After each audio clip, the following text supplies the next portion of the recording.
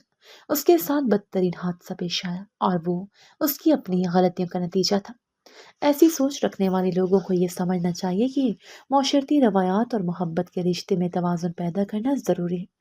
انسان کا اصل مقصد صرف اپنے آپ کو خوش رکھنا نہیں، بلکہ دوسروں کے جذبات کا احترام کرنا بھی ہے۔ بیٹی کو زندگی کا حصہ سمجھنا، بیوی کو ساتھی کی نظر سے دیکھنا اور خاندان کے افراد کے ساتھ حسن و سلوک کرنا ضروری ہے۔ جب ہم دوسروں کے ساتھ حسن و سلوک کرتے ہیں تو ہمیں بھی سکون ملتا ہے اور بہتر معاشرہ قائم ہوتا ہے۔ اس کے برعکس وہ لوگ جو صرف اپنے مفادات کے پیچھے دوڑتے ہیں، جو بیٹیوں کی اہمیت کو نہیں سمجھتے اور بیویوں کو صرف اپنے حکم کی غلام سمجھتے ہیں، ان کی زندگی میں نہ سکون ہوتا ہے اور نہ ہی وہ کبھی خوش رہ پاتے ہیں۔ ان کی زندگی میں صرف کٹھنائیاں اور مشکلات ہوتی ہیں۔ اس کا اصل مقصد یہی ہے کہ ہمیں ہمیشہ اپنے اعمال پر نظر رکھنی چاہیے، کیونکہ جو ہم دوسروں کے ساتھ کرتے ہیں وہ آخر کار ہم اپنے ساتھ بھی دیکھتے ہیں۔ یہی وجہ ہے کہ ہمیں ہمیشہ دوسروں کا خیال رکھنا چاہیے، ان کی عزت کرنی چاہیے اور ان کی زندگی کو بہتر بنانے کی کوشش کرنی چاہیے۔ اس طرح ہم نہ صرف اپنے بلکہ اپنے معاشرتی تعلقات کو بھی مضبوط بنا سکتے ہیں۔ دنیا کا اصل مقصد محبت، ہمدردی اور قربانی ہے، اور یہی وہ سچائیاں ہیں جو ہر انسان کو اپنی زندگی میں اپنانا چاہیے۔ اگر ہم اس بات کو سمجھیں تو ہمارا معاشرہ بھی بہتر ہوگا اور ہمارے تعلقات میں بھی محبت اور احترام ہوگا۔ لہٰذا وہ لوگ جو دوسروں کے ساتھ برا سلوک کرتے ہیں اور خود غرضی کا شکار ہوتے ہیں، وہ اپنے ہی کیے کا بوجھ اٹھاتے ہیں۔ ہمیں اپنے آپ کو بہتر انسان بنانا ہوگا تاکہ ہم دنیا میں سکون، محبت اور ہمدردی کا پیغام دے سکیں۔